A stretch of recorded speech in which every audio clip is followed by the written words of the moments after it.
how to buy MuseAI, the secret MuseAI token. Now, before we start, this is not financial advice. I am not a professional or economic expert.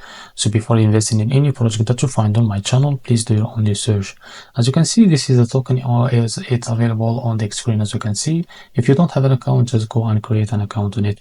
Now, as you can see, this is the information of that token, and you may notice this lock icon. This means that all of the liquidity is locked. That means your investment in the safe place. This token, it came under the Solana network. Now just copy the token address and go to our Phantom wallet, because this is the best choice to buy this kind of token that came under the Solana network. Now click on swap and make sure you have enough Solana on your wallet. Now click here and paste the token address, as you can see. Now click on the token and enter here how much you want to buy.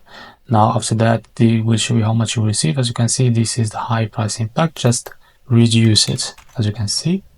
And as you can see, this is how much you will receive. Now from here, just select your provider, for example, Jupiter. Now after that, make sure to read all of this information, click on swap, and they will redirect you to Jupiter provider to be able to buy this token. So this is how to buy the MuseAI token. If you find this video helpful, please like and subscribe. See you in the next video.